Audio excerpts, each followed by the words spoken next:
Hi everyone, and welcome to this tutorial where I'm going to draw a whale. And for my small sketch I'm using the gray tones by Arteza, a very awesome paper. And last week we were drawing a marble, as you can see here. But for today's tutorial I want to draw a big, huge whale. And the process, of course, can be seen in pure time on my Patreon page. For this drawing I will be using a white Conté, some charcoal, of course. I'm also using the color pencils by Arteza. And, well, if you want, you can also use white pastel pencils instead of this kind of Conté. Now the setup will be done with the color pencil and continued with the charcoal. And as you can see, I have drawn in 2 helper lines. Now these are very important so that you get the proportions about right. And of course there's much of deforming by the water that is surrounding your whale. And I will be leaving the sketch on the left for you. I've been doing several sketches because I want to draw this whale also on a huge drawing paper, A2, which is very big. But before starting to draw big, you will have to make some smaller studies just to get the feel of what you want to draw. Now the shape of this whale is quite simple, as you can see, so I started to draw in the major form of the whale, and the mouth line is quite high up on the top, nearby the upper line of this humpback whale. And what you can see then, of course, are those ventral grooves. Those are throat pleats, and I want to draw that in, and they have sometimes those lighter spots, so I'm starting to draw those in too. And I'm trying to figure out the direction in which those ventral grooves are going. And as you can see, the eye is nearby the blowhole that I've already drawn in. And what I also want to do is see where my shadow parts are. Now, as you can see, the light is coming from the top left, and that light is going partially through the water, so it breaks through. And here the light also will reflect on that first pectoral fin. And underneath those tail flukes there will be a lot of shadow going on. And also here, as I continue down the body of that whale, here's also a little bit of shadow. And here on top you can just see that dorsal fin a little bit. And furthermore, I want to have my shape correct first and simply start looking for the shadows. And I've done this all with the dark gray color pencil.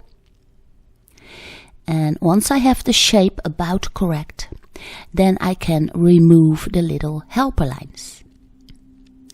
Now on the left top you can also see me putting in those helper lines, and then I'm starting to draw my whale. So it will be fun to just watch now and then how the big version is going on. Now here for my small sketch, I've now moved on to the white color pencil. And with the white color pencil, I can start looking for markings that are on that humpback whale, and also where the light is coming from. So as I was saying, on that side pectoral fin, or the flipper, there will be a lot of light going on. And in the big drawing on the left top, I'm starting out on white paper, so I simply blurred everything in with the charcoal to get some tone on my paper. Here on the right side, that's not necessary because my paper is already gray, so I already have a mid-tone, and I can simply start looking for the lights and shadows that are on the whale.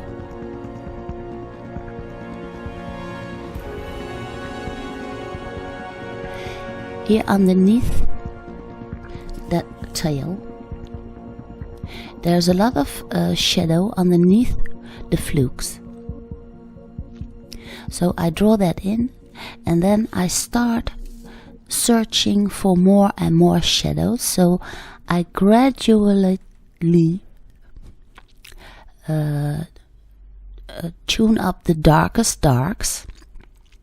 And what I also do in my pre-sketch is blurring the dark gray and the white together, so you instantly get that skin-like, a whale-like skin.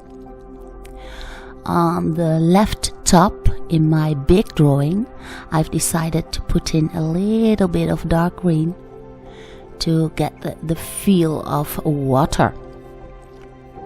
So that's awesome to keep in mind that the left top is deformed because of the angle of the camera, but it's such an awesome thing to do, and I thought it would be so nice to see and to show you what a small drawing will do once you put that into real big, an actual drawing, or maybe you want to do a painting on a whale.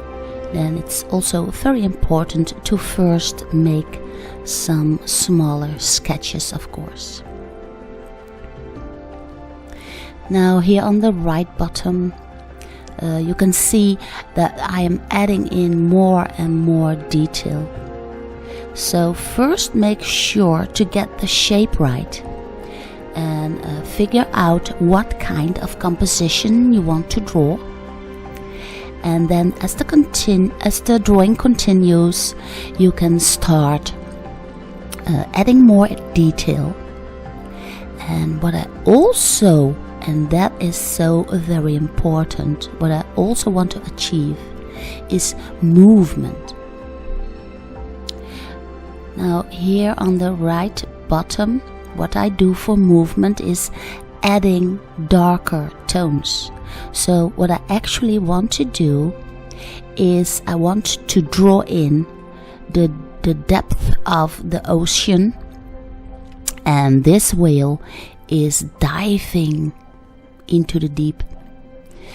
And what I want to do is also create light that is coming from the top, of course, and that light is partially going through the water. And I use a brush to get rid of the excess of charcoal powder. And here I'm using that white Conté because that's flat, so it works very quickly.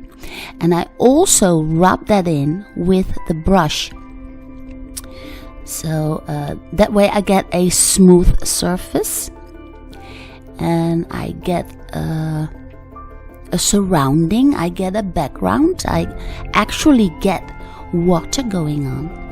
And then I can stir around in that water, and you can see it on the left top I'm already starting to draw in some flares of water that is shifted around by that humpback whale. And here on the right bottom I will do the same. I will start to try to get some movement into the water and to get a very lively feel and an exciting drawing to watch. You can even draw in some flares of light that are shining just through the surface of the water and then casting light up on your whale. So it's just amazing to do. It's great fun, and that other fin is kind of blurred away in the water. So that's the one that's way in the back. And here you can see me using the pencil eraser to lift up the pigments of the charcoal and then get some actual water movement going. And as I was making this tiny drawing, I instantly thought, okay, let's make this big. And that is what you can see on the left top. And it actually got great. It worked great. And I will come back with you on making bigger drawings, of course. Well, I hope you enjoyed watching this video and that it gives you inspiration to get started here. And should you want to see the real time recording, you can always visit my Patreon page and see maybe it's something for you. So thank you for watching, and I will see you again next Friday.